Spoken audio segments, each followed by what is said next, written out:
Carimbó, sirimbó é gostoso em Belém do Pará. Ô lelê, ô lalá, misturei carimbó, siriá. Carimbó, sirimbó é gostoso em Belém do Pará. Ô lelê, ô lalá, misturei carimbó, siriá. Não permita jamais que ninguém apague a sua luz. O que é que eu quero dizer com isto? Muitas pessoas têm vontade de realizar alguma coisa, têm esforço, têm determinação e têm competência.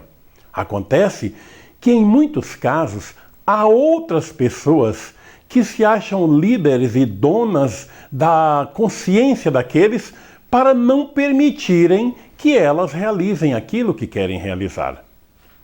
Em muitas cidades, muitos estados, tem os chamados donos da região, tanto no universo político como também no universo religioso. Gente que tudo que alguém possa fazer tem que passar pela apreciação dele. É o político, é o religioso, conforme eu falei. No segmento católico, há padres que querem mandar mais na sua cidade, no seu município, no que abrange a sua paróquia, do que o próprio bispo. Quer ter mais autoridade do que o Papa. No segmento evangélico também. Há pastores que querem dar ordens e as pessoas, os outros, têm que obedecer às suas conveniências. No segmento espírita, isto não é diferente. Em várias regiões, tem também os que se acham donos do espiritismo na região. Nada pode ser feito se não passar pela apreciação deles e o aprovo deles. É um absurdo, mas existe. Eu nunca permiti esse tipo de coisa. A partir do momento que eu sempre achei que eu poderia realizar algumas coisas, que eu teria competência para realizar determinadas coisas, eu parti para a luta. Eu parti para a realização, independente que fosse agradar ou deixar de agradar quem quer que seja. Tive uma experiência que não foi fácil na cidade de Belém do Pará, aqui no Brasil. Eu sempre realizei eventos de promoção do espiritismo, divulgando a doutrina. Tanto na televisão como no rádio, também no jornal. Eu fui colunista do Jornal Liberal, então o maior jornal da Amazônia, uma coluna muito grande. E sempre estava falando em rádios, sendo entrevistados em televisão, mas ao mesmo tempo eu realizava eventos levando palestrantes, expositores, grandes nomes do espiritismo de fora, de outras regiões, para fazerem palestras lá. Tudo por minha conta. Passagens aéreas pagas pelo meu bolso, hospedagem, enfim, local onde o evento iria ser realizado. Em determinado momento, eu decidi levar a Belém um expositor que eu havia conhecido na cidade de Vitória da Conquista, o Estevão Camolese, o paulista Estevão Camolese. Maravilhoso, muito bom, didático, emocionante, o tipo de palestrante que as pessoas gostariam de ver. Tudo bem, no primeiro momento que eu levei uma fita de vídeo para o líder do espiritismo na cidade observar, para ver o que ele achava, que eu pretendia levar o expositor para fazer palestra no auditório da instituição a qual ele dirigia, que era um auditório com capacidade para 900 pessoas aproximadamente. Era onde realizavam-se as grandes palestras lá. Pois bem, esse dirigente gostou da oratória, ele fala igual o Divaldo, é muito interessante, a mesma tonalidade, a mesma oratória, que bom, está aprovado, pode trazer, cedemos então o auditório da instituição. Ok, eu convidei o expositor, marquei data, vamos fazer em Belém, vamos estar com você em Belém. Ok. Depois de um determinado momento, aconteceu algo que eu não esperava.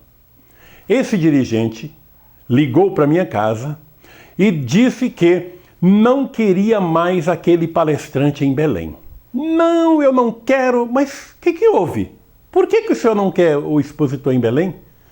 Não, é que eu ouvi dizer isto e aquilo do expositor. Ouvi dizer, um homem do seu nível se deixa levar por ouvir dizer, mas são coisas muito sérias. Eu fiquei um pouco preocupado e fui pesquisar. Quando descobri que o expositor, pelo sucesso que fazia em todos os lugares, foi vítima de um processo de inveja muito grande por gente da sua cidade, e aí entraram num processo de difamação. Isso, infelizmente, é muito comum. E esse papo, essa conversa chegou em Belém do Pará. Quando eu apurei, voltei para esse dirigente e falei, olha, meu amigo, a realidade não é bem essa, você está mal informado, está desinformado. O que aconteceu foi isso, assim, assado. Isso tempos depois. Aí ele disse, não quero saber, aqui ele não vem, eu não aceito, aqui não. Mas já que eu não deixo essas coisas por menos, eu não admito que ninguém venha dizer para mim o que eu devo, o que eu não devo fazer, eu partir para a luta. Pedi para um amigo em Belém, que trabalhava comigo na tarefa da Caravana da Caridade, que providenciasse alugar o Teatro do SESI, que era um espaço confortável e bonito em Belém do Pará, que cabia aproximadamente umas 600 pessoas sentadas. Nós iríamos promover a ida do palestrante lá, do Estevão Camolese, e seria realizado 3 dias, uma sexta-feira, um sábado e um domingo, no Teatro do SESI. Pois bem, contratamos o teatro e eu ia fazer uma divulgação apenas nos centros espíritas. Iria mandar imprimir cartazes, panfletozinhos e pedir para os dirigentes dos centros para que divulgassem, que era o suficiente, 600 pessoas era comum entre os espíritas lotarmos aquele auditório, o auditório do SESI. Pois bem, aconteceu o seguinte, quando esse líder e o grupo que o cercava soube, aliás, quando eles souberam que eu estaria levando o Estevão a Belém contra a vontade deles, eles se sentiram agredidos, ofendidos. Não é possível, o Regis sempre trabalhando em paralelo com a instituição tal. Passaram a determinar, sutilmente, através de cartas, as instituições espíritas para que não divulgassem o Estevão Camolese em Belém e avisasse ao público para não ir. Eu não sabia disso, não sabia. O tempo ia passando, até que em determinado momento, o José Iranides Gouveia chega na minha casa, meio-dia. Regis, coçando a cabeça. Regis, um problema está muito sério, está acontecendo aí, é muito sério. Estão fazendo campanha para que os espíritas não vão assistir o Estevão Camolese em Belém. Porque você foi desobediente, você não aceitou as conveniências da instituição tal. Eu falei, mas não é possível. Isso existe. Ele me mostrou uma carta que um dos centros espíritas, amigos dele, mas ao mesmo tempo adeso a essa instituição, havia recebido. Eu li a carta. Uma vergonha. Uma vergonha admitir que espíritas façam esse tipo de coisa. Eu fiquei danado na vida. Falei, Gouveia, faça o seguinte, já que foi você que alugou o Teatro do SESI, desaluga, então cancele o aluguel. O Gouveia, até que enfim você foi sensato do jeito que você é teimoso, ainda bem que você entendeu, eu pensei que você fosse insistir. Eu falei, e alugue o ginásio do SESC. Ele tomou um susto, você está maluco? Alugue o ginásio do SESC, que cabe mais de 3.000 pessoas. Mas não vai dar ninguém, o que você vai fazer? Deixe comigo. Eu não admito que ninguém venha apagar a minha luz. Faça isso. O Gouveia alugou o ginásio do SESC, porque em Belém tem o Teatro do SESI, que cabem 600 pessoas, e tem o ginásio do SESC, ginásio Jarbas Passarinho do SESC, que cabe lotando, já deu para botar 6.000 pessoas ali, em que pese a lotação normal ser de 3.500 a 4.000 pessoas. Pois bem, eu preparei uma propaganda. Fui até a 3D, a melhor produtora de vídeo do Pará, e junto com o meu amigo José Paulo, Antônio Eli e o Nelson, fizemos um comercial belíssimo para colocar na televisão. Pedi o apoio do meu querido amigo Fernando Nascimento, diretor da TV Liberal, afiliada da Rede Globo no Pará, assim como de todas as emissoras de televisão, a RBA, todas as televisões me deram apoio, todas as rádios AM e FM, fui em todas as rádios, contratei 2 trios elétricos, o do Bento e o do Bosco na época. Botei 2 trios elétricos na rua, inclusive passando na frente dos centros espíritas que mais estavam adessos ao boicote. Botei para quebrar, para esse pessoal aprender a respeitar. Gente, foi uma loucura. Dias 26, 27 e 28 de fevereiro de 1996. No primeiro dia, colocamos pouco mais de 4.000 pessoas no ginásio Jarbas Passarinho do Sesc. Vocês vão ver já a imagem. No segundo dia, no sábado, 5.000 e poucas pessoas. E no terceiro dia, um domingo, aliás, no segundo dia estava concorrendo com o jogo da seleção brasileira. Mesmo assim lotou. E no domingo, mais de 6.000 pessoas. Lotado o auditório. Até freiras com hábito tinha lá. Freiras e padres. Foi um sucesso total. Resumo dessa história. Eu vou mostrar as imagens para vocês agora. Não deixe que ninguém apague a sua luz. Quando você, meu amigo ou minha amiga, estiver pretendendo fazer algum evento, alguma coisa na sua cidade, e sempre tem aqueles do contra que nunca fazem e não deixam que ninguém faça, reaja. Haja para valer. Faça o seu trabalho, não se intimide, vá à luta, porque foi isto que eu fiz e é isto que farei sempre para que muitas pessoas aprendam a respeitar os outros. Agora você vai ver as imagens de Estevão Camolese no ginásio Jarbas Passarinho do Sesc, em Belém do Pará. Observe bem o tamanho do público.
Senhoras e senhores,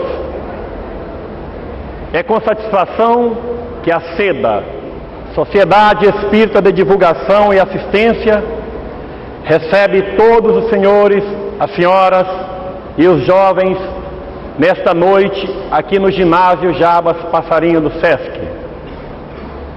O nosso trabalho, conforme já foi divulgado pela imprensa da nossa terra, é um trabalho de caridade, é um trabalho de amor às pessoas desamparadas, principalmente os mendigos, os meninos de rua e as chamadas prostitutas.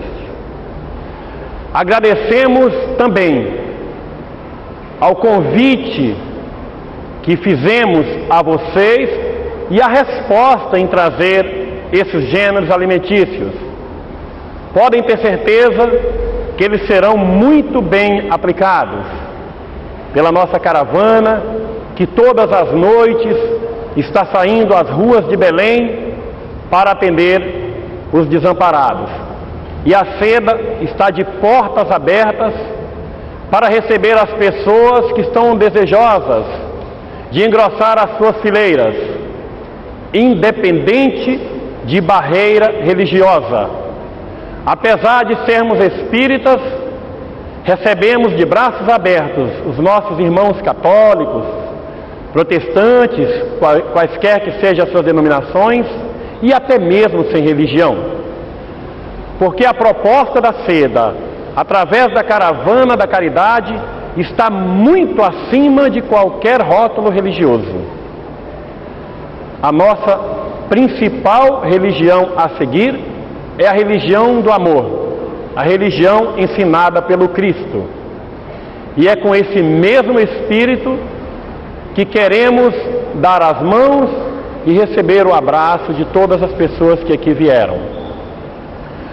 Nós trazemos conferencistas a Belém para expor as propostas de paz, de harmonia, de elevação do homem, conforme os postulados espíritas, porque é esta a doutrina que professamos, mas sem a pretensão de tentar converter ninguém. Se você está bem na sua religião, você que está aqui, que é católico, que é protestante, se você está bem, continue lá e seja feliz, tá? Bom, nesse início de atividade, nós queremos fazer alguns agradecimentos, gente. Principalmente ao Sistema Rômulo Maiorana de Comunicação, o nosso Grupo Liberal, a nossa TV Liberal, que está do nosso lado, ou do lado de qualquer aquele outro, que pretender fazer alguma coisa pelos mais necessitados, sem pretensão política, ou sem qualquer outro objetivo que não seja o de servir. Servir por servir e não se servir através da exploração da fé religiosa. Muito obrigado de todo o coração à TV Liberal, mas mais precisamente ao seu diretor Fernando Nascimento, ao seu diretor-geral, ao seu diretor comercial, Washington Brau, e a todos os operadores, a turma do jornalismo e todos aqueles que atenderam ao nosso convite e à nossa sensibilidade. Mas agradecemos também a toda a imprensa paraense, porque todo mundo deu apoio a este evento, ao SBT, à TVS, à RBA, à TV Cultura, à Rádio Raulan FM, à Rádio Marajoara, às rádios Liberal, AM, FM, e a todas as emissoras, a todo mundo, ao Trio Elétrico do Bento, a todo mundo que deu força para nós. E também ao Grupo Mário Barbosa, que está nos apoiando, dando apoio logístico ao nosso Estevão. Agradecemos também ao Hotel Equatorial, que sempre está de braços abertos para receber os nossos visitantes que vêm para cá sem nos cobrar nada, apenas com o objetivo de divulgar a paz. Queremos convidar para compor a nossa mesa o senhor presidente da União Espírita Paraense ou seu representante. Convidamos também o senhor presidente da Federação Espírita Paraense ou seu representante.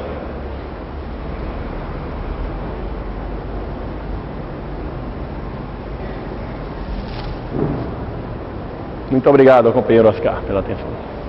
Tudo bem? Tudo bem. Convidamos o companheiro José Cabral, doutor José Cabral, a participar da nossa mesa. A companheira Lúcia Pinto, presidente da MELB. Gentileza. O companheiro Frante Barbosa. O nosso companheiro doutor Hélio Pinto.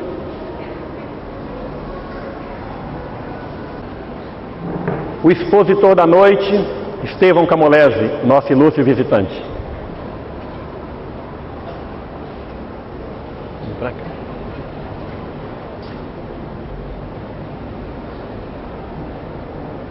Aqui, Estevão.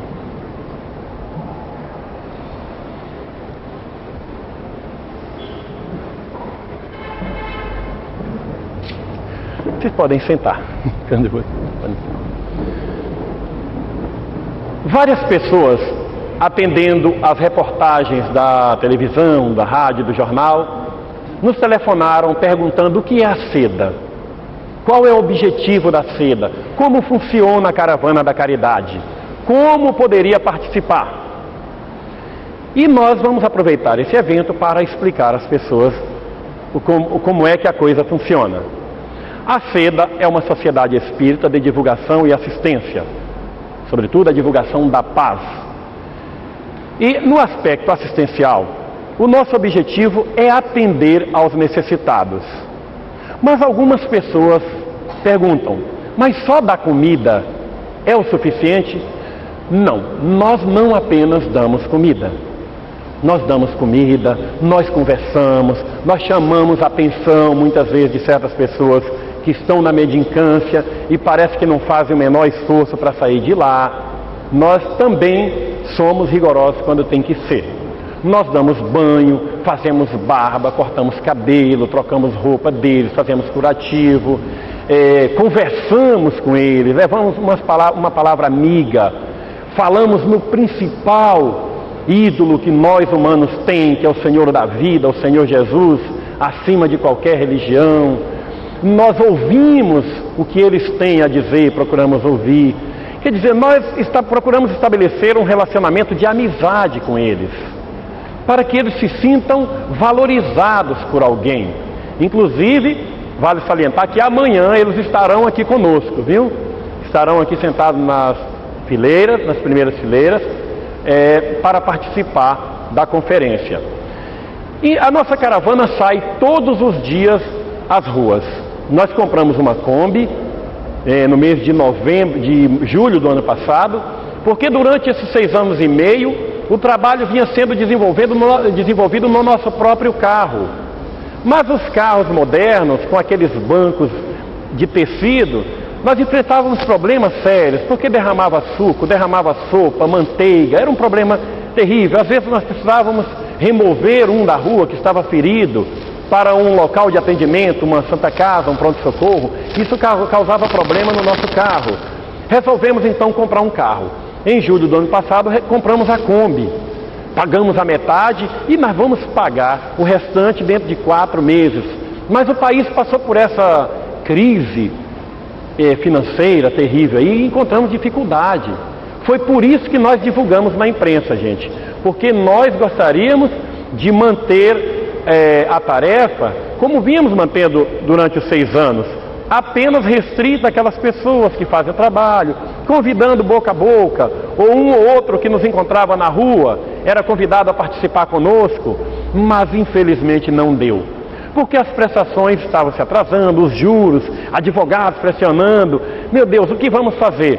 E os companheiros falaram, vamos apelar para a imprensa, apelar para a população, porque no meio da população existe muita gente sensível a esse tipo de trabalho e muita gente vai aparecer. E foi aí que fomos à TV Liberal e pedimos ajuda. Gente, nos socorre. E ela nos deu a mão, o Jornal Liberal também, aliás, toda a imprensa. E começaram a aparecer mais algumas pessoas.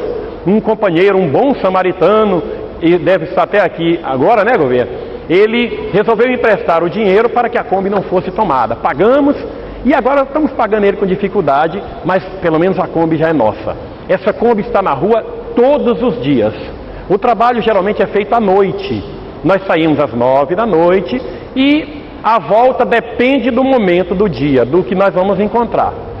E não quer dizer que a equipe, quem participar da equipe, vai ter que sair todos os dias. Não é bem assim. Nós temos a equipe de segunda-feira, composta por um grupo de pessoas, tem a de terça, a de quarta, a de quinta e até a de domingo.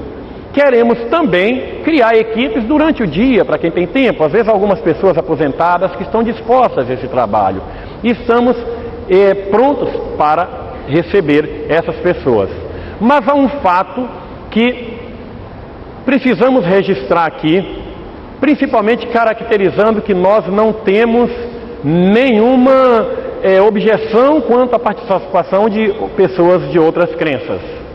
No mês de dezembro, entre o Natal e Ano Novo, quando foi publicada a matéria em Liberal, várias pessoas telefonando, o companheiro Gouveia, esse gordo que está aí no meio, essa criatura de bonezinho, que é um vice-presidente que trabalha muito mais do que o presidente, é um homem lutador nessa tarefa que está sempre ativo, recebeu um telefonema de um senhor pretendendo ajudar. Ele falava: seu Gouveia, eu gostaria de participar com você nesse trabalho bonito, mas tem um detalhe, eu sou padre, não há problema nenhum? O Gouveia: não, é claro que não, mas olha, eu sou um padre capuchinho da Igreja Católica. E o Gouveia foi até lá, atendendo o convite dele, e ele se colocou à disposição. Gouveia: mas padre, nós é que perguntamos ao senhor, não tem problema nenhum o senhor trabalhar conosco, porque nós somos espíritas. E alguns dizem que o catolicismo não aceita o espiritismo. Aliás, o que é um equívoco, porque a Igreja Católica mesmo não condena o espiritismo, e não condena ninguém.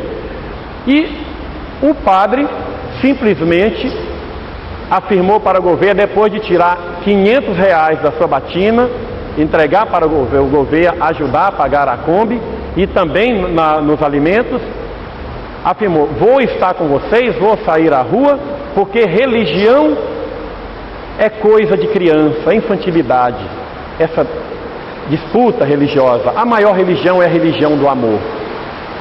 Viajou para a Itália, está voltando para trabalhar conosco.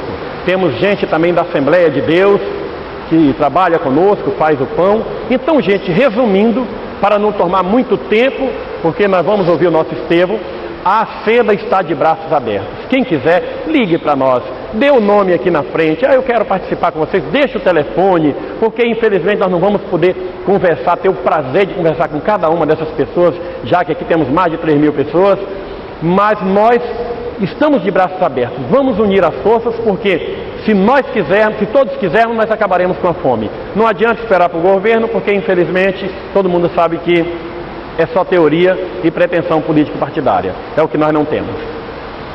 E é isso. Vamos começar o nosso trabalho de hoje falando sobre o nosso companheiro Estevão Camolese. Ele nasceu na cidade de Votuporanga, em São Paulo, no dia 22 de junho de 65. Fez 30, né? Tornou-se espírita em Campo Grande, Mato Grosso do Sul, ao completar 19 anos de idade. 3 meses após haver entrado em contato com a doutrina espírita, começou a fazer palestras em todo o Brasil. Estevão tem realizado uma média de 300 palestras por ano, viajando incansavelmente a fim de divulgar a doutrina espírita codificada por Allan Kardec. Ele já cedeu centenas de entrevistas em várias emissoras de rádio e televisão por este país e também pelo exterior, tendo feito conferências em universidades, escolas, câmaras municipais, hospitais, clubes de serviço, etc. Apresenta também vários seminários coordenados por ele. Estevão ganhou recentemente o título de cidadão osasquense, oferecido pela Câmara Municipal de Osasco, pelos relevantes serviços prestados à doutrina espírita. É o presidente do Museu Brasileiro do Espiritismo, com sede provisória na cidade de Barretos, São Paulo. Museu que visa resgatar a memória do movimento espírita brasileiro e mundial. Segundo Allan Kardec, no livro Obras Póstumas, um museu onde serão reunidas as primeiras obras da arte espírita, os trabalhos mediúnicos mais notáveis, os retratos dos adeptos que tiveram muito mérito da causa pelo seu devotamento. Um dos homens que o Espiritismo honra, embora estranhamos a doutrina, como benfeitores da humanidade, grandes gênios, missionários do progresso, etc. Estevão Camolese, gente, viajará este ano 5 vezes ao exterior. No dia 18 de março, acompanhado de um fotógrafo profissional, realizar o maior levantamento fotográfico do espiritismo nesses 2 países. No dia 10 de maio, irá a Nova York falar na primeira semana espírita daquela cidade, nos Estados Unidos. No dia 17 de junho, irá em uma viagem de 30 dias à Itália, Grécia, Egito, Turquia, Marrocos e Israel. Viajará novamente na segunda semana de setembro a Nova York, Miami e Washington para proferir várias palestras. No dia 27 de dezembro, retornará aos Estados Unidos, voltando ao Brasil somente na segunda quinzena de janeiro de 97, onde tudo começará novamente.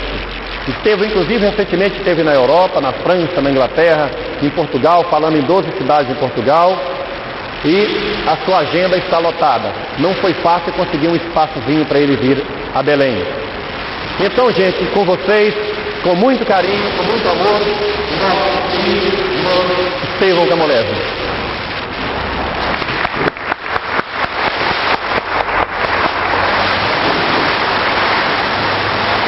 O microfone, liga o microfone interno.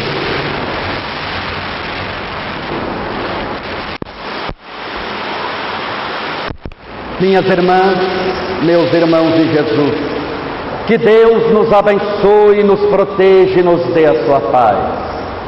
Platão, o discípulo amado de Sócrates, fazendo uma análise do homem contemporâneo de Atenas antiga, escreveu em uma de suas obras, nos seus diálogos, um capítulo intitulado O Mito da Caverna, onde Platão faz a análise de vários homens que viveram numa caverna escura, que lá nasceram, experimentaram a sua adolescência e agora eram homens adultos.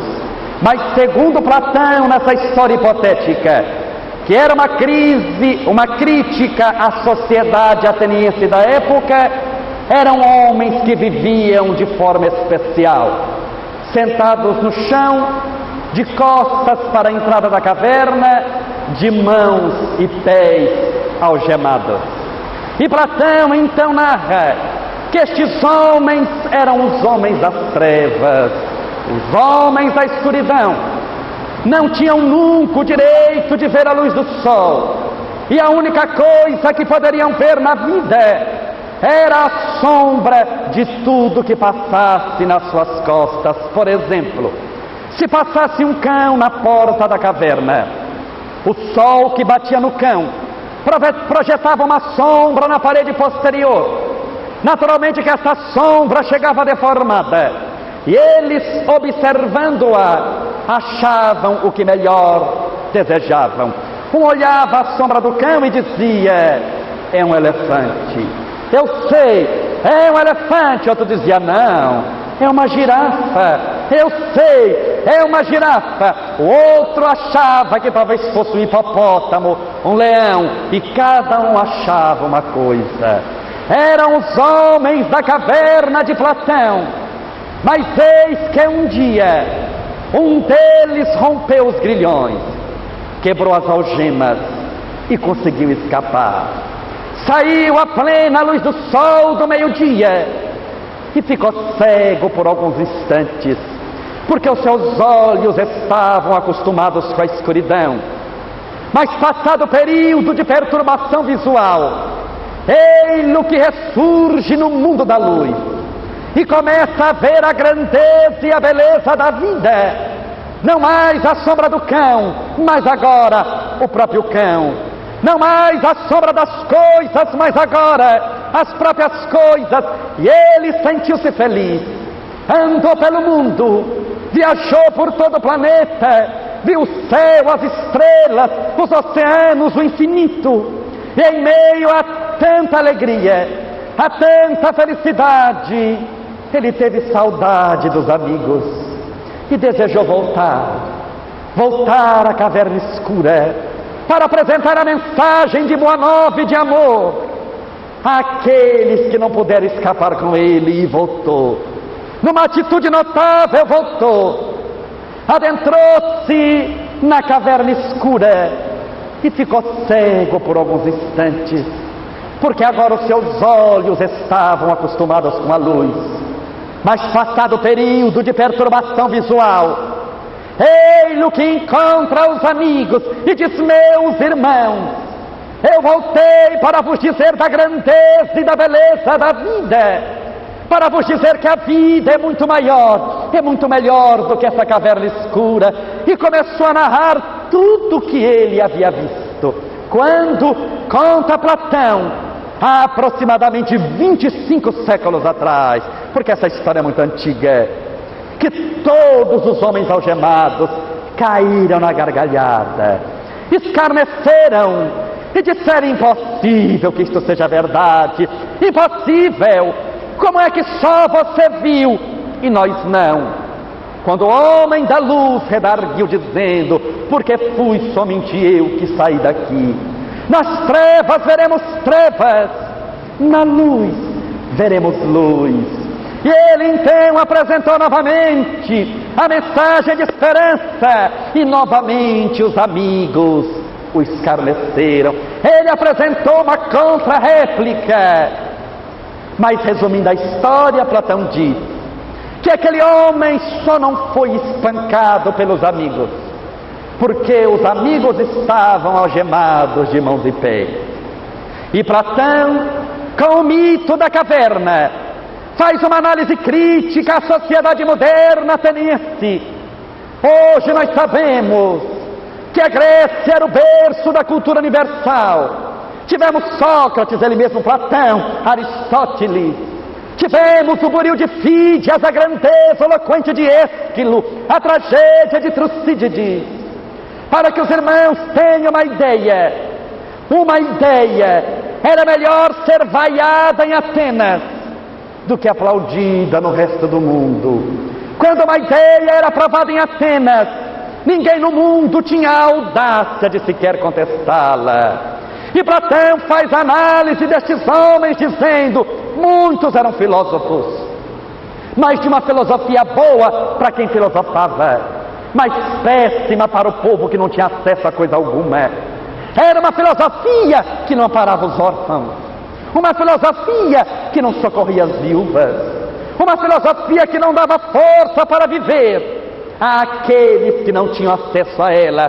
E Platão então faz a análise, esta análise que nós iremos fazer a partir de agora, viajando quase 25 séculos, hoje, no ano 1996, às portas do século 21, este mesmo homem, dezenas de séculos após a história de Platão, continua ainda na caverna do obscurantismo, na caverna das paixões, dominado pelas suas infelicidades e misérias. Nós estamos hoje na era da astronáutica, nós estamos na era dos computadores, dos cabos de supercondução, do raio laser, a era das viagens espaciais. Fomos à Lua neste século, em 1969, com a nave Apollo 11, com os astronautas Collins, Armstrong e Aldrin. Fomos agora com o satélite adentrando-se à órbita de Júpiter, com o nome Galileu Galilei. Fazemos hoje a criatura moderna.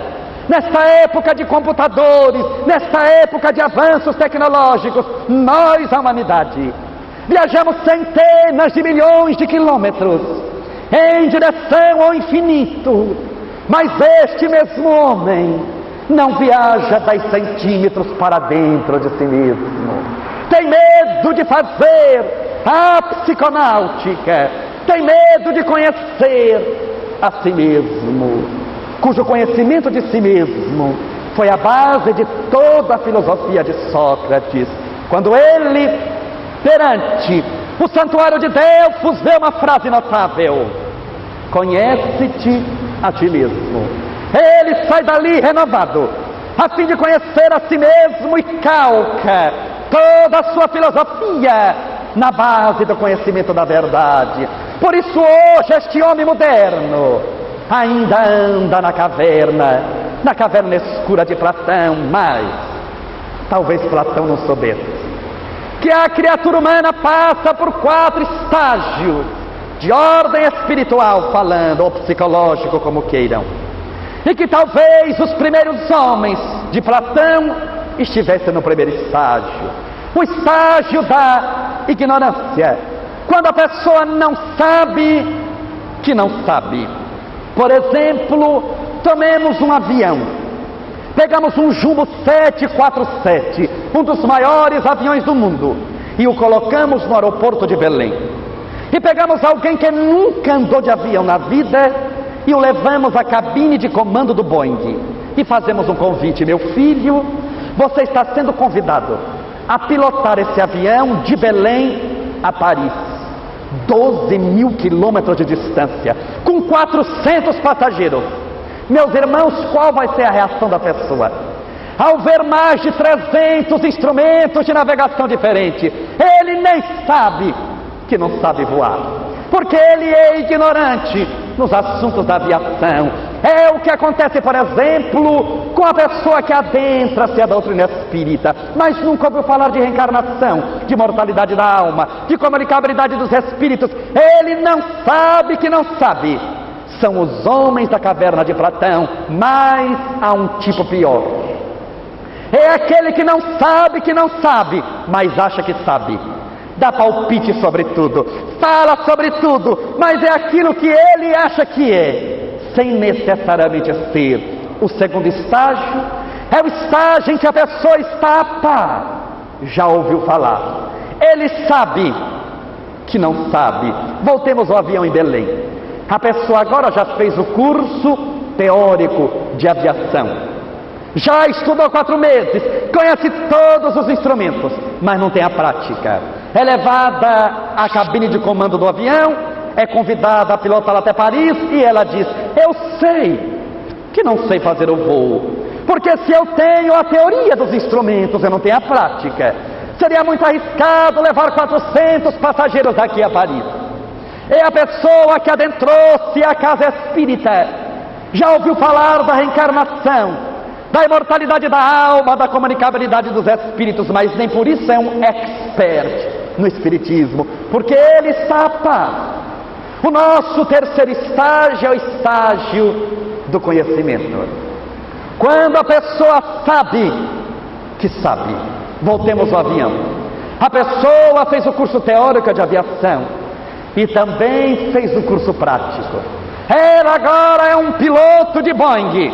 Ela sabe que sabe voar, é capaz de levar com segurança o avião de Belém a Paris, 12 mil quilômetros. É a pessoa que adentrou-se à casa espírita, já ouviu falar sobre a doutrina, mas a está estudando profundamente, pesquisando, meditando sobre ela. Ele é agora um conhecedor profundo, mas há um estágio maior do que esse. É o quarto estágio, que nós denominamos com o nome de sabedoria. É o estágio a que Allan Kardec se reporta em O Livro dos Espíritos.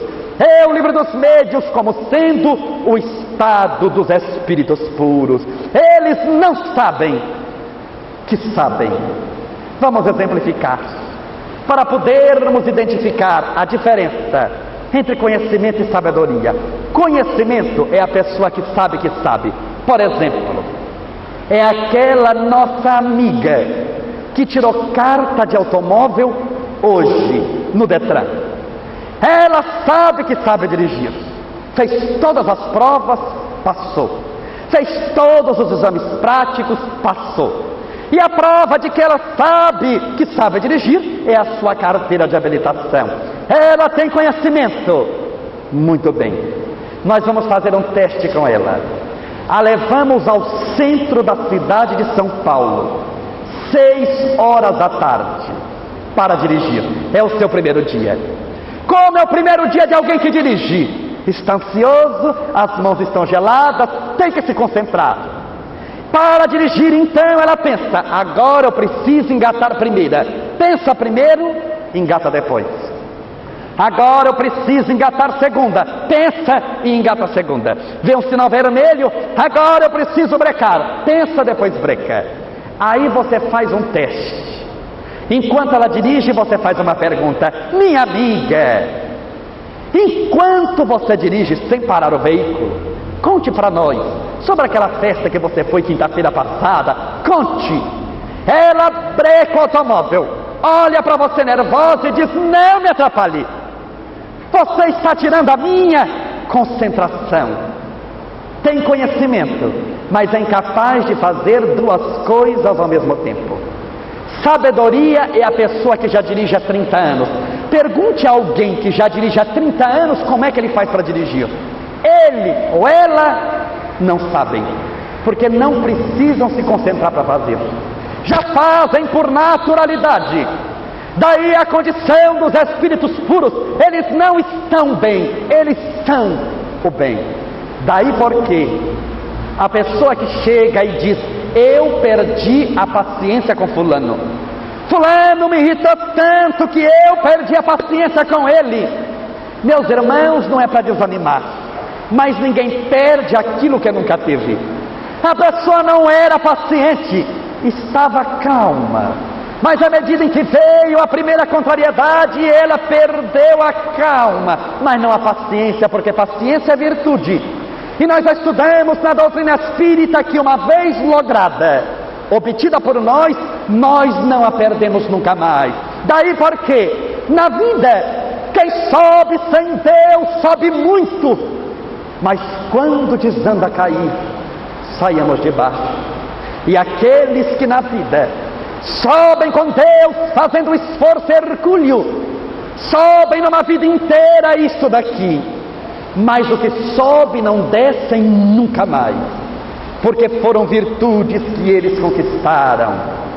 Assim, meus irmãos, nós temos a sabedoria idealizada por todos nós, e eu peço licença para exemplificar ainda mais algumas características da sabedoria. Para aqueles que já são sábios, vale como recordação. Para aqueles que não somos, como meta a ser atingida. A primeira característica da sabedoria, além das virtudes que Jesus nos deixou, é a sinceridade de propósitos. Não há evolução espiritual sem sinceridade de propósitos. Contam que São Tomás de Aquino, certa vez, ele que era coordenador de um mosteiro com vários monges, estava em sua cela, que é o quarto de um monge, a meditar, quando de repente veio um monge de uns 20 anos de idade, desesperado, sacudiu a porta do quarto de Tomás de Aquino e disse: Tomás, corra para ver um fenômeno da natureza acontecendo lá fora do mosteiro. Um boi está voando. É um fenômeno, Tomás. Um boi está voando, corra para ver. Meus irmãos, Tomás foi sempre um sábio notável. Era um poliglota, filósofo ímpar. Fechou os livros, abriu a porta e saiu lá para fora. E começou a olhar os céus, procurando o boi que voava. Óbvio que boi naquela época não voava, não voa agora, e segundo a genética não vai voar nunca. Mas ele, um sábio da igreja, olhava aos céus, procurando o boi, quando todos os monges caíram na gargalhada. Óbvio que era uma grande mentira, uma armadilha para ele. E o monge que lhe pregou a peça chegou para Tomás e disse: Tomás, que vergonha! Você é um sábio da igreja, um homem notável, um poliglota, um filósofo, um gênio. Como é que você me acredita numa mentira dessa? Eu apostei com os amigos e perdi a aposta. Você me acreditou que um boi pudesse voar? Como é que você me caiu numa mentira dessa? Perguntou o monge. Quando conta a tradição, Tomás de Aquino respondeu àquele jovem monge de 20 anos de idade: meu filho, quando você foi me chamar para dizer que aqui fora havia um boi voando, eu acreditei piamente, porque eu preferia acreditar que um boi pudesse voar do que acreditar que um monge pudesse mentir. É o nosso primeiro item, a nossa primeira característica. Deus prefere acreditar que nós queremos melhorar do que ter que acreditar que nós queremos enganar a Deus, a vida, e não enganamos a Ele, não enganamos nem a nós mesmos. A segunda característica da sabedoria é a perseverança no bem. De nada adianta termos um amor franciscano que dura uma semana, mas é necessário termos disciplina para darmos manutenção às nossas crenças, porque em matéria de doutrina espírita especialmente para os jovens. A criatura adentra seu espiritismo e fica maravilhada com as informações que a doutrina lhe presta, e começa a frequentar o centro espírita de segunda a domingo. E as pessoas que veem aquele jovem rapaz dando a vida, olham e dizem na surdina: é missionário. Veja, todo dia que eu venho no centro, ele não falta um dia, tem segunda, terça, quarta, quinta, sexta, sábado, domingo. É um missionário. Ele vai longe, ele vai longe, ele vai longe. E o povo estava certo, ele foi longe, tão longe que nunca ninguém mais achou para onde foi. Porque não basta isso, é necessário ter direção correta. Por isso, nessa vida, meus irmãos, a busca da sabedoria nos vem dando um caminho correto para podermos trilhar realmente o caminho da verdade. O nosso terceiro item é a competência para agir. Porque só de boa vontade, segundo o ditado popular, o inferno já está até com lista de espera. Só boa vontade na tarefa do bem não basta. Ela é importantíssima, aliada a outras virtudes. Mas só boa vontade mata. Imaginemos nós todos num avião, 10 mil metros de altura, viajando para o Rio de Janeiro. No meio do voo, a aeromoça pega o microfone e vai dar um recado para os passageiros e diz: senhoras e senhores passageiros, o piloto desse avião não é piloto, nunca pilotou avião na vida, ele nunca andou de avião, mas é um jovem que tem como sonho ser piloto. Ele é um bom rapaz, tem boa vontade, e graças à boa vontade dele morremos todos com um avião que vai cair em breve. Imagine você sendo operado, tomando uma anestesia geral. Acabou de tomar anestesia, mas antes de pegar no sono profundo, o anestesista olha para você e diz: olá, meu amigo, eu gostaria apenas de dizer que o médico que vai lhe operar não é médico, nunca estudou medicina, mas ele tem uma boa vontade incrível. Ele chora toda vez que vê um médico, ele vai lhe matar daqui a pouco. Por isso, só boa vontade mata. É necessário competência para agir, para fazermos bem feito, e isso nós só logramos com conhecimento de causa. A quarta característica da sabedoria é o uso correto da palavra, porque a palavra constrói, a palavra destrói. Imaginemos os irmãos, nós dando hoje a maior festa da história de Belém. Mandamos convidar 1000 pessoas, extraídas da alta sociedade de Belém, escolhidas a dedo. No auge da festa, nós, o anfitrião, recebemos um telefonema. Desligamos, paramos a festa para dar um aviso, para dizer: senhoras e senhores convidados, chegará à nossa festa como convidado especial aquele bombeiro que salvou aquelas 30 crianças naquela escola que pegou fogo aqui semana passada. Aquele bombeiro que salvou as 30 crianças, ele virá à nossa festa. Meus amigos, passam-se 15 minutos, chega o homem. Como ele vai ser recebido? É o herói de Belém. Ele arriscou a vida em favor da vida para salvar 30 crianças. Ele será beijado, abraçado, cumprimentado. É o nosso herói. Todos desejarão estar ao seu lado. Passa-se meia hora, nós recebemos outro telefonema. Atendemos, dissemos sim, pois não. Desligamos o aparelho e paramos a festa para dar outro aviso, para dizer: senhoras e senhores, houve um grande equívoco. O homem que adentrou a festa não é o bombeiro que salvou as crianças, é o homem que incendiou a escola. Qual vai ser a reação imediata depois disso que eu falei? De herói, ele vira vilão em 10 segundos. Aqueles que o cumprimentaram agora já limpam as mãos na calça. A turma do já sabia, porque sempre tem a turma do já sabia, que só sabe depois que a desgraça acontece. Vão dizer: eu já sabia alguma coisa, eu já sabia. Sabiam coisa nenhuma, eu já sabia. Por isso a palavra que constrói é a mesma que destrói. Daí porque, quando alguém vier falar alguma coisa para nós sobre outro, pararmos a pessoa para passarmos pelos 3 crivos da verdade de Sócrates. Perguntarmos à pessoa que vier falar alguma coisa para nós: meu irmão, isso que você vai me contar passa pelo primeiro crivo de Sócrates? Você tem absoluta certeza que é verdade? Tem documento registrado em cartório, foto? Porque só achar que não basta.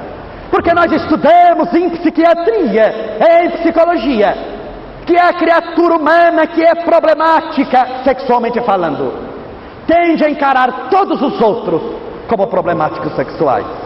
Quando vê um homem solteiro, já o cataloga como homossexual. Todas as mulheres traem o marido. É o que a psiquiatria denomina pelo nome de projeção. A criatura humana que tem problemas de moral mal resolvidos, acham que todos são ladrões. Daí porque a ocasião não faz o ladrão, nunca. O ditado é falso, revela. Se nós colocarmos um automóvel na porta deste ginásio de esportes, com a chave dentro, quem passar por ele e não for ladrão, olha, vê o automóvel, fica até preocupado com o dono. Por isso não é porque o automóvel está com a chave que ele vai roubar o automóvel. A ocasião não faz o ladrão nunca, mas revela. Revela quem tem a tendência mal resolvida em si. Por isso a pessoa dá uma voltinha, vai até a esquina, volta, olha a chave, dá uma volta no quarteirão, olha mais uma vez, olha do lado, na terceira volta, sobe no automóvel e vai embora.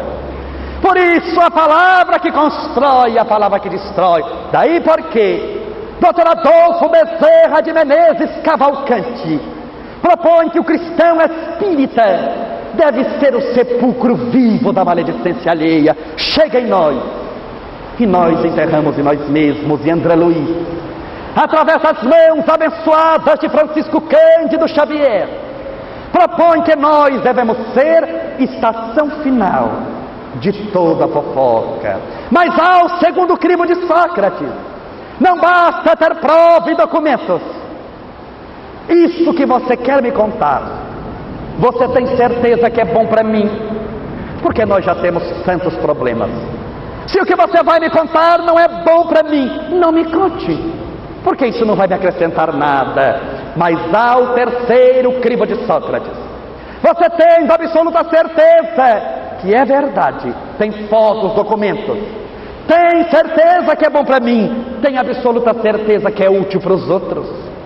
Porque em matéria de cristianismo, o que é bom para nós, mas não é útil para os outros, é egoísmo, não nos serve. Por isso assim nós vemos as características da sabedoria. Poderíamos aqui romper a noite, a madrugada e a manhã, falando da grandeza e da beleza das virtudes. Mas a fim de podermos adiantarmos-nos, gostaríamos de dizer que nesta hora, meus irmãos, a criatura humana vive um mundo de reclamação, vive um mundo de miséria, conturbado pelas suas próprias desgraças. Hoje o inimigo não é mais exterior, mas é o inimigo dentro de nós mesmos, as nossas paixões. Os irmãos podem muito bem entender isso quando lembramos de uma amiga nossa, que encontramos aqui em Belém, por exemplo. Numa esquina da vida encontramos à tarde, falamos: olá fulana, como você está? Para que fomos perguntar aquilo? Ela gasta 2 horas e 40 minutos contando as suas desgraças e misérias. Ela tem de caspa a AIDS. Ela tem de mal olhado a câncer. Ela parece que tem todas as doenças. Depois de 2 horas contando as suas desgraças e misérias, quando você pensa que ela está acabando, ela só está começando. Ela lembra da desgraça do filho que não passou no vestibular, do marido que bebe, e disso e daquilo, e conta do problema, conta da desgraça. Depois de 2 horas e meia Você com a cabeça deste tamanho, ela olha para você, dá um sorriso desinteressante. Parece que eu estou mais leve. É tão bom conversar com você. Você não conversou nada, só escutou. É tão bom, parece que eu estou até descarregada. Eu descarreguei. Tchau, meu irmão. Descarregou para carregar na outra esquina. Porque quem só comenta o mal só pode viver carregado a vida inteira. Por isso são essas pessoas dominadas pelo mundo, dominadas pela vida, que vivem uma vida falsa, que não é a sua vida, mas é a vida que os outros acham que ela deve viver. E enquanto vivermos esta, a que denominamos pseudo-vida, viveremos num palco de ilusão e de miséria. Por isso a doutrina espírita chega para nos apresentar um painel novo de expectativas superiores. Vejamos, meus irmãos, como hoje a criatura humana é o reflexo daquilo que lhe ensinam, que se determina com o nome de estruturações psicológicas. Por exemplo, como a propaganda de cigarro na TV. Pega um homem americano, 2 metros de altura, loiro, um olho verde, outro olho azul. Só ele e Deus tem um daquele. Pegam aquele homem perfumado, ele sobe em cima de um cavalo e sai correndo por um cenário que é do reino dos céus, e a música de fundo começa a tocar. E ele sai atrás de um touro de 2 toneladas. Aí ele tira um laço, a música aumenta, ele joga o laço no touro, o touro cai desmaiado. Lógico que é touro americano, ganha em dólar, é treinado, cai desmaiado. Aí ele desce do cavalo, coloca um pé sobre o touro, a música aumenta, ele saca do bolso uma carteira de cigarro, acende e começa a fumar. E aí vem aquela voz máscula do fundo dizendo: fume Marlboro e seja mais forte que esse touro. E o coitadinho em casa, já com 60 anos de idade, acabou de se aposentar, cansado, ligou a TV e viu aquela propaganda. Aquele homem másculo, rico, bonito, de sucesso, loiro, um olho verde, outro olho azul, forte, um homem que domina tudo. Vê aquilo, aquele senhor de 60 anos olha a propaganda e diz: meu Deus, como é que eu não fumei ainda para ter saúde? Eu preciso fumar para ter saúde. E começa a fumar. E morre em ele o touro, o homem da propaganda, todos de enfisema pulmonar. Como é propaganda de bebida na TV, propaganda de pinga. Pega um transatlântico e uma manequim francesa, que é para fazer a propaganda. Uma moça de 1,90 m de altura, 22 quilos, como manda o protótipo das manequins internacionais, e é um palito reencarnado. Ela então senta-se no navio, e propaganda de pinga. Vem o garçom, sem derramar, a plena luz do sol do meio-dia, uma gota de suor. Óbvio, é teatro, é fantasia. Ele então pergunta: a senhorita deseja alguma coisa? Ela sorri e diz: sim, uma pinga. Que nem em desdobramento da personalidade essa moça beberia. Mas aquilo que vai vir é água, é fantasia. Ela está ganhando um cachê altíssimo. Então vem a pinga. Ela bebe, quando dá aquele gole ainda faz. Agora em casa, a coitadinha, que tem uma vida difícil, uma senhora que lava a roupa para fora, que não tem quase o que comer, mas tem TV em casa, porque hoje nós não temos o que comer, mas todos temos TV. Ela que tem 17 filhos, o marido que vale por mais 17, lavando roupa e vendo aquela propaganda. Aquela moça bonita, magra, feliz, rica, estrangeira, ela vê aquela moça bebendo aquela bebida maravilhosa. Quando acaba a propaganda, ela pega um dinheiro e diz: fulana, vai comprar uma igual àquela ali, porque eu preciso beber. E bebe na ilusão de conquistar um mundo ilusório, um mundo falso. Por isso nós vemos hoje essa criatura humana, que que vive uma vida que os outros determinaram para ela como sendo uma boa vida, mas que não necessariamente é uma vida que nós devemos levar. Por isso nós encontramos hoje tanta dificuldade, por isso que hoje nós encontramos tanto problema, por isso que hoje muitas pessoas se levantam para dizer: ai, dizer a doença do século, não é coisa nenhuma, é a depressão, a angústia. À medida que inventarem uma vacina para a AIDS, o problema é debelado em uma semana.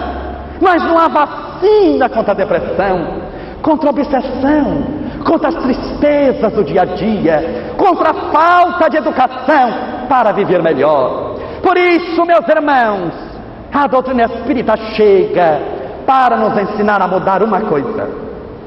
Nesta época onde nós mudamos de automóvel, nós mudamos de emprego, nós mudamos de cidade, nós mudamos a cor dos cabelos, a pessoa até que muda de família inteira, mas mudar a maneira de pensar é o grande desafio do século XXI.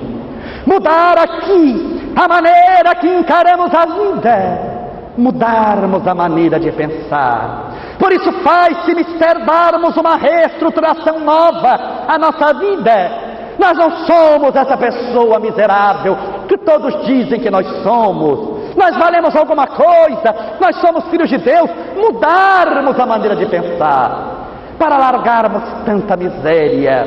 Porque quando nós perguntamos a alguém: meu irmão, minha amiga, o que é que você quer da vida? Ele vai dizer o que não quer. Eu não quero ser infeliz, eu não quero viver pobre, não quero ter doença, não quero ser despedido do emprego, não quero reprovar no vestibular, eu não quero isso, eu não quero aquilo, e vai viver sempre o que não quer, porque se concentra naquilo que não quer. É a mesma coisa quando nós perguntamos: meus irmãos, ninguém pense num automóvel vermelho. O que é que os amigos pensaram no automóvel vermelho? É o problema de pensar o mal. Porque quem pensa o mal, fala o mal, que determina o mal para a própria vida. Nós devemos aprender a pensar o bem, concentrarmos no bem que podemos fazer, para darmos realmente uma dinâmica nova à nossa vida, para podermos ir avante com consciência, com tranquilidade, mudando sempre. E meus irmãos, nós podemos mudar de duas maneiras. A primeira, o que estamos fazendo aqui, estudando, aprendendo. A segunda, através da dor, das dificuldades da vida, dos problemas. Eu me recordo de um homem notável, norte-americano, um psicólogo, que foi levado, o caso é verídico, a um sanatório nos Estados Unidos, porque ele era especialista em quebrar padrões. Por isso havia um louco no sanatório, que se enrolava nos lençóis da cama e saía no sanatório de braços abertos dizendo: eu sou Jesus, eu sou Jesus, e assumia a personalidade de Jesus. Esse homem foi desafiado para ver se em 30 minutos a 1 hora ele conseguiria fazer aquele homem deixar de ser Jesus. E ele aceitou o desafio. Foi. Apontaram o louco para ele. Ele foi até o louco, Jesus, entre aspas, e perguntou: por favor, você é Jesus? O louco até sorriu, como que dizendo: mais um para falar que sou. Abriu os braços e disse: sim, eu sou Jesus. O psicólogo falou: pois bem, daqui 10 minutos eu volto. Foi embora. 10 minutos depois, volta o psicólogo com uma fita métrica nas mãos. Mas antes, para na frente do louco e pergunta: você é Jesus? O louco abre os braços e diz: sim, eu sou Jesus. Quando o psicólogo então pediu a gentileza: por favor, meu filho, abra mais os braços que eu quero medir. Mediu de mão a mão, de cabeça a pé, e falou: daqui 10 minutos eu volto. Foi embora. 10 minutos após, volta ele com várias tábuas e vários pregos nas mãos. Ele volta, sorri para o louco e pergunta: você é Jesus? O louco disse: sim, eu sou Jesus. Ele disse: 10 minutinhos, por favor. Se abaixou e começou a bater os pregos na tábua, formando uma cruz. O episódio é verídico. Formando uma cruz. Meus irmãos, o louco começou a olhar aquilo. E acho eu que o louco não era tão louco, porque deu uma olhada, deu outra olhada, não aguentou a curiosidade. Era louco brasileiro, curioso. Ele então olhou para o psicólogo e perguntou: por favor, o que é que o senhor está fazendo? O psicólogo levantou, apontou o dedo para ele e disse: se você, Jesus, você sabe o que eu vou fazer com você. Meus irmãos, Jesus desencarnou na hora. O louco disse: quem falou que era Jesus Cristo? Eu nunca falei. É Jesus da Silva. Ninguém perguntou o sobrenome, bobo de quem acreditou. Mas mudou. Mudou através da dor. Porque a dor nos muda em muitas situações. Porque a dor a que Chico Xavier se reporta, o anjo chamado dor, chega para nós e muda a nossa maneira de pensar. Por isso, meus irmãos, nesta hora difícil, nós precisamos aprender a mudarmos a maneira de pensar, de encararmos a vida, de sorrirmos para a vida. Que importa que enfrentemos dificuldades, importa que nós tenhamos soluções para todas elas. Há pessoas que não querem ter problema nenhum e buscam as religiões a fim de que o livrem de toda dificuldade, enquanto que a proposta da religião é outra. É fazê-lo forte para vencer as tentações, é fazê-lo forte com conhecimento de causa para entender a grandeza e a beleza da vida. Eu me recordo de uma amiga nossa que certa vez chegou na instituição que fundamos em Campo Grande e morávamos à época, às 7 horas da manhã, suando frio, desesperada. Era uma amiga nossa, simpática à doutrina espírita, e disse: meu irmão Estevão, uma desgraça caiu sobre a minha casa. Eu falei: que foi, fulano, nessa hora, 7 horas? Ela disse: foi uma desgraça, porque eu toda manhã, 10 para 7, coloco os meus 2 filhos no automóvel, esquento o automóvel, abro o portão da garagem e os vou levar à escola. Meu marido pega meio-dia. Coloquei os 2 meninos, liguei o automóvel, abri o portão da garagem e estava lá desgraça. Um trabalho de macumba na porta da minha casa. Então, meu Deus, eu nunca havia me preocupado com isso. Eu sou espírita, mas fiquei com medo, porque não sei se macumba pega ou não pega. Meu Deus do céu, eu nunca tinha pensado nisso. Fiquei na dúvida, pega ou não pega. E pior, estava lá o frango, a galinha, a pinga, a farofa, bem no meio da porta da garagem. Não tinha como tirar o automóvel sem passar por tudo em cima.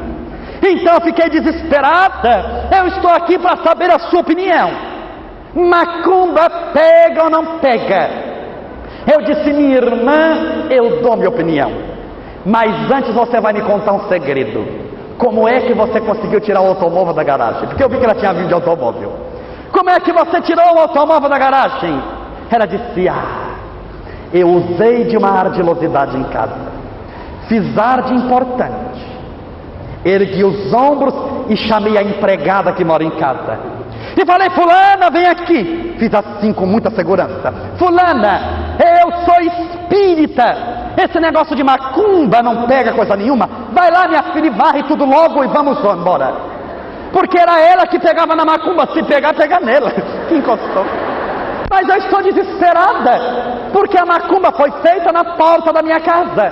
Então macumba pega ou não pega? E ela tremia, a mão gelada tremia, o coração na boca. Ela disse: você acha que pega ou não pega? Eu olhei para ela e disse: minha irmã já pegou, já está macumbada, pode voltar para casa. Porque nessa dúvida, tremendo dessa maneira, com medo e desesperada, já está macumbada. Quando nós sorrimos para depois explicar que não era bem assim, que é a criatura que não ora, que não vigia, que não trabalha para o bem, uma criatura leviana, Este não precisa fazer macumba para ele, porque ele já é macumbado por natureza. Não precisa mandar obsessor para ele, porque ele já é um obsessor encarnado, ocioso, que não liga para coisa nenhuma mais. Para a pessoa honesta, trabalhadora, caridosa, disciplinada, não pega nem gripe. É lei de sintonia. Por isso essa história de que, porque eu é Exu tal, eu pode ser Exu, é tu, é te, o que for que não pega coisa nenhuma. Mas hoje nós estamos numa fase onde as criaturas humanas falam mais do diabo do que de Deus. Falam mais do obsessor do que para os próprios mentores espirituais. Nós tínhamos um amigo que fazia a apologia do obsessor, porque o meu obsessor não me deixa ser feliz. Hoje eu bati o automóvel, foi o obsessor que empurrou o volante, e tudo era o obsessor. Por isso um dia ele chegou para dizer: Estevão, meu irmão, me socorra, porque eu não aguento mais o meu obsessor. Você me ajuda com o meu obsessor? Eu respondi: não posso, o obsessor é seu. Você já falou? E ai do obsessor, se nós soubermos que ele obsedia outro, nós largamos ele de ciúme. O que é que ele está pensando de nós? Se não mudarmos a maneira de pensar, continuaremos vivendo uma vida extremamente problemática sempre. Por isso, meus irmãos e minhas irmãs, nesta hora, faz-se mister concentrarmos todos os nossos esforços no bem que podemos fazer. Todos nós somos importantes para Deus. Todos nós somos criaturas importantíssimas para a vida. Ninguém escarneça, cada um de vocês que aqui estamos. Somos conhecidos por Deus. Deus nos conhece pelo nome. Sabe quem fomos, quem somos, as nossas possibilidades do vir a ser. Conhece o número da tua carteira de identidade. Conhece tudo. Para concluir a nossa conferência da noite, mas para provar como Deus nos conhece pelo nome, e como cada esforço nosso, por mínimo que seja, não passa desapercebido dos bons espíritos. Eu peço licença para concluir, contando um episódio notável que aconteceu com Francisco Cândido Xavier, em Uberaba, num sábado, porque o centro, ao meio-dia, Chico saía em Uberaba para visitar as casas dos enfermos. Essa tarefa tinha um nome: peregrinação. Às 3 horas da tarde chegava no centro, num centro onde se reuniam 3.000 pessoas.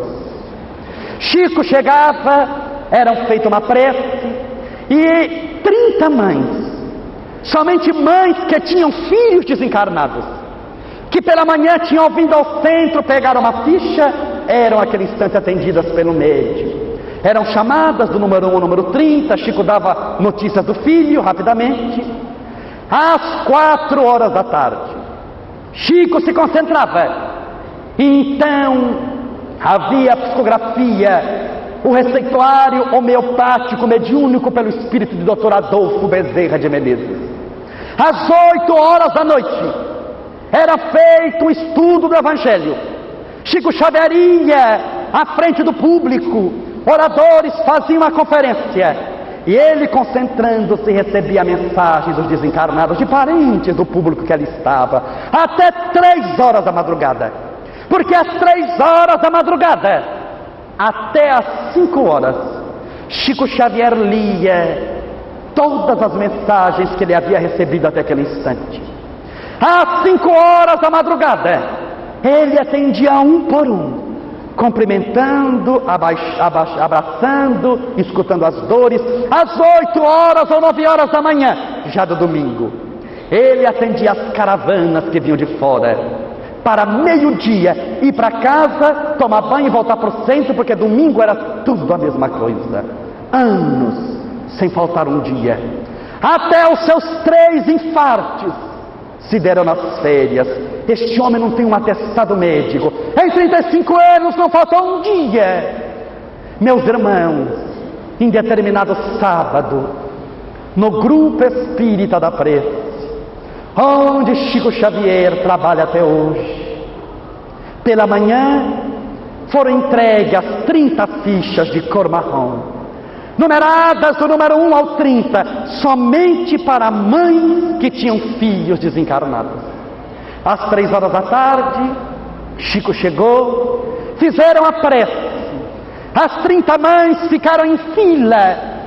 Chico foi para a cabine mediúnica, distante vários metros e várias portas e paredes de todo o povo que ali estava. Numa salinha de 2 metros por 2, onde tinha uma mesa sem toalha, uma cadeira de madeira, onde ele mandaria entrar as mães uma por uma para dar notícia do filho. Não fotografar porque seria impossível. Elas ficaram em fila, o coração batendo mais forte, a ansiedade de receber uma notícia do filho desencarnado. Quando, meus irmãos, neste instante, chega no centro uma senhora de São Paulo, num automóvel Opala, com placas da cidade de São Paulo, um automóvel com motorista. Desce uma senhora muito distinta, muito bem vestida, mas o cabelo esgranhado, as olheiras enormes denunciando as noites mal dormidas. Ela conversa com outro, em desespero e cotoveladas. Adentra-se ao centro, chega ao lado daquelas 30 mães que iriam conversar com Chico Xavier, e em desespero dá um grito e diz: miserável de mim, a vida não vale nada. Miserável de mim, eu perdi semana passada os meus 2 únicos filhos na cidade de São Paulo, de acidente de automóvel. O meu menino de 18 anos dirigindo o automóvel, a minha menina de 16, minha filha no banco do passageiro. Nós não sabemos como o automóvel se desgovernou, bateu de frente com um caminhão. Quando eu fui chamada para reconhecer os corpos, eu percebi que não eram 2 que haviam morrido, mas 3, porque eu morri com ele. E aquele instante tive ódio de Deus. Eu me dizia católica, mas nunca frequentava a igreja. Senti que havia abandonado Deus, e que Deus naquele instante me havia abandonado, porque Deus fizerá isso comigo, miserável de mim. E nesta semana tentei me matar por 3 vezes, fui socorrida a tempo e estou aqui sobre forte medicação psiquiátrica.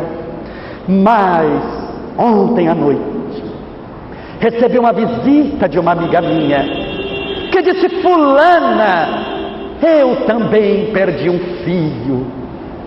Ele tinha a mesma idade que o seu, mas eu fui a Uberaba, conversei com Chico Xavier, eu recebi a mensagem dele: vede, é meu filho que voltou, é a letra dele. Uma mãe conhece o filho mesmo depois de morto. Ele que voltou, vá a Uberaba, vá conversar com Chico Xavier, ide. E eu vim, porque sei que ele recebe a carta dos mortos. Mas infelizmente não cheguei a tempo de pegar uma ficha para poder conversar com ele. Miserável de mim. Meus irmãos, neste instante uma senhora que estava na fila com a ficha número 15, sai da fila e dá sua ficha para essa senhora de São Paulo e diz: minha irmã, eu sei quanto dói perder um filho, porque eu perdi o meu menino fazem 6 meses aqui em Uberaba, e desde que ele partiu eu venho todos os sábados consultar-me com Chico Xavier. Onde sei que o médium está, eu estou com ele. Chico me atende com carinho todas as vezes, mas diz: que nos falta ainda merecimento, condição espiritual para que ele possa dar a mensagem. Mas minha irmã, eu perdi um, você perdeu dois, pode ficar no meu lugar. Você mora em São Paulo, é muito longe, eu moro em Uberaba, posso voltar sábado que vem. A mulher que pegou a ficha se ajoelhou no chão chorando, agradecida. E a mulher que deu a ficha se misturou no meio da multidão. Mas, meus irmãos, Chico Xavier, longe de tudo isso, sem ver e ouvir nada, distante dezenas de metros.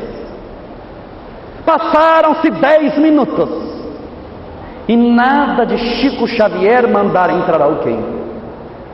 20 minutos, nada do médium. 30 minutos, o povo sempre olhava como que dizendo: o que está acontecendo com ele?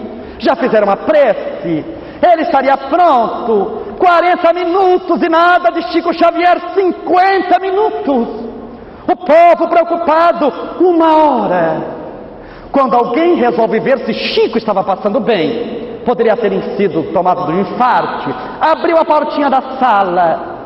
Ele tinha acabado de ficar em pé e tinha acabado de receber uma mensagem mediúnica.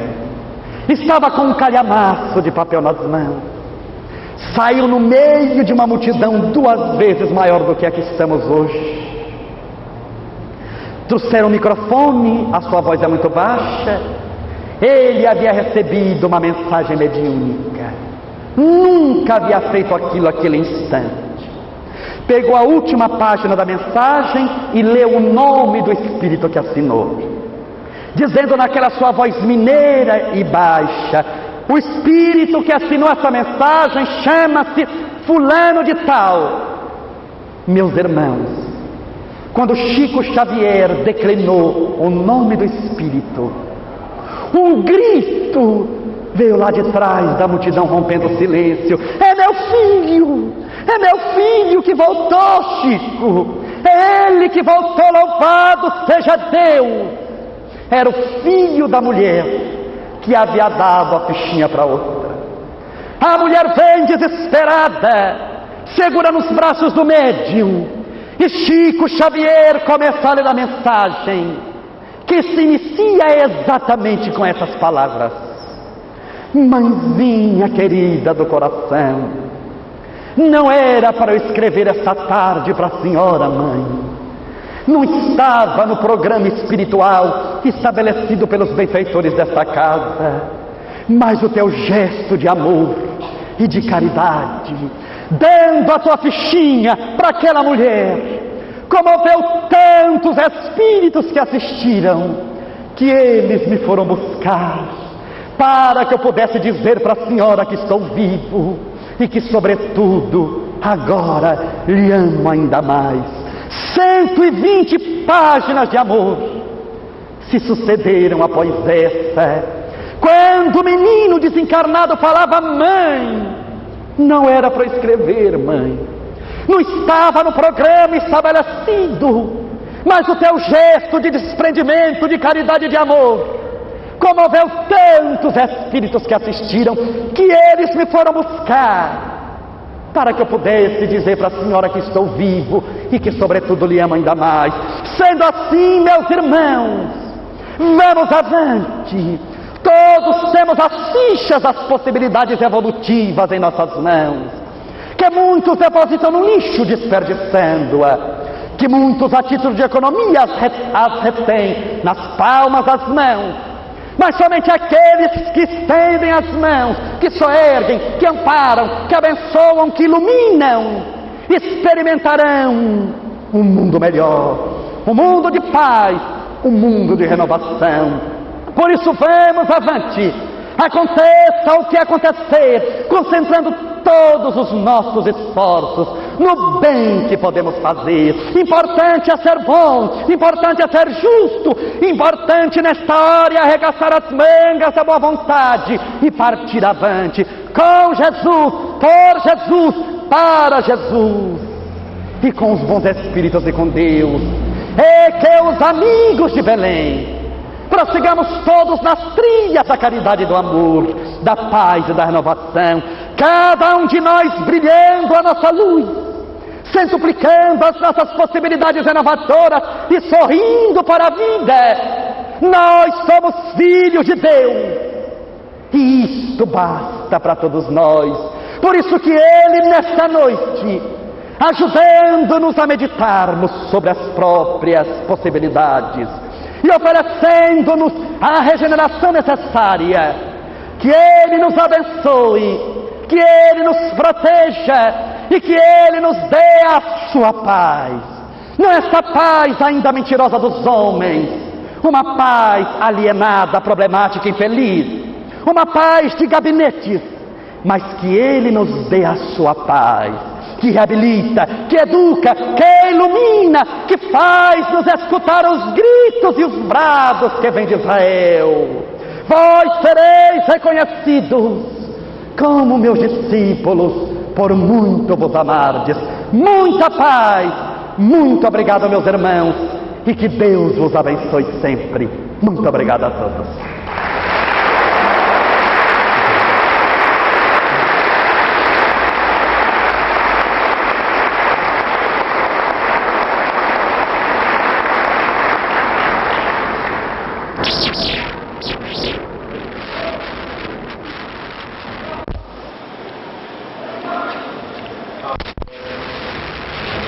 Conferência do Estevão, nós temos ainda alguns avisos a dar.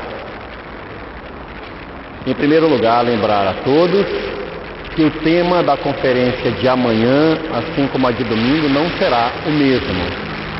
É um outro tema. Amanhã, por exemplo, ele falará sobre a problemática de pais e filhos, percebe?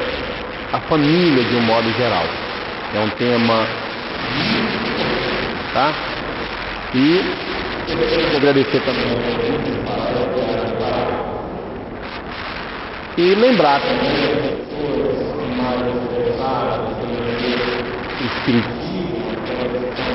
tá pela primeira vez,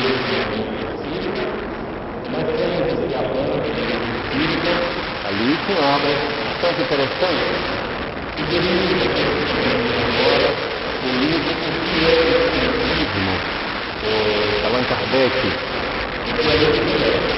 é um livro dos espíritos, e vem uma sequência, o livro dos médiuns, o Evangelho segundo o Espiritismo, porque o mais interessante para o reforço da fé é conhecer bem a obra básica do Espiritismo. E depois tem várias fitas de vídeo com palestras do Estevão, várias palestras, vários temas, vários motivos abordados por ele, tá? Quero lembrar também que daqui a pouco o nosso companheiro Estevão estará ali também autografando algum livro, que pode estar à disposição, né? Para quem desejar isso aí. E amanhã o seminário lá no Teatro do SESI, na Almirante Barroso.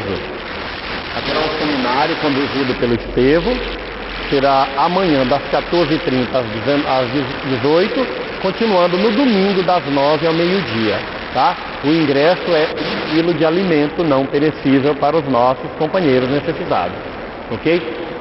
O tema do seminário é A Felicidade ao Alcance de Todos, sob a ótica espírita, tá?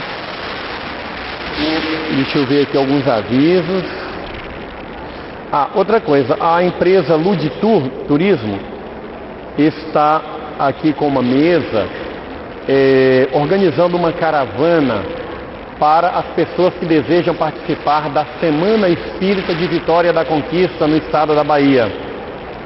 É uma cidade maravilhosa, extraordinária, e nessa Semana Espírita de lá sempre estão presentes os maiores conferencistas espíritas do Brasil.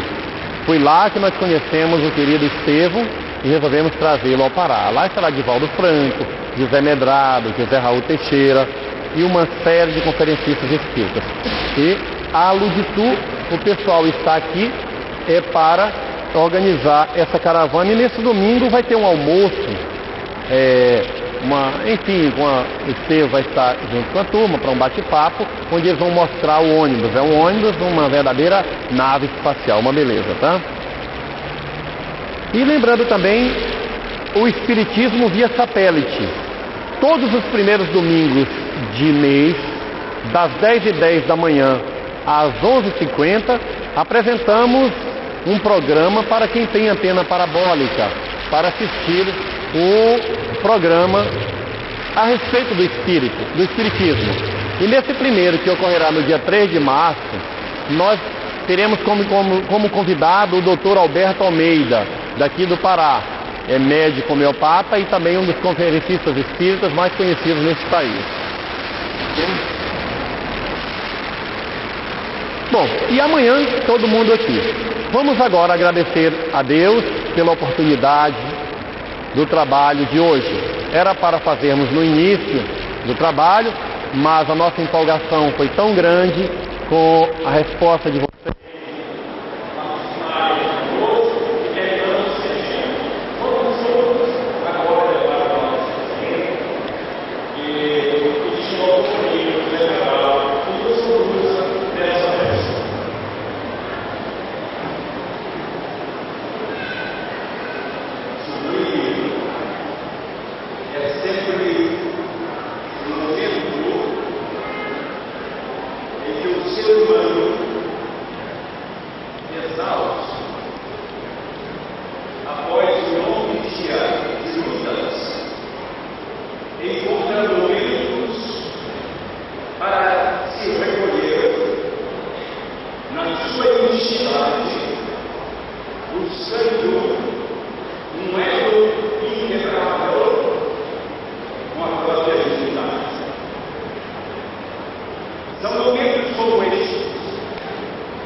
Por isso somos seus filhos, suas filhas,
somos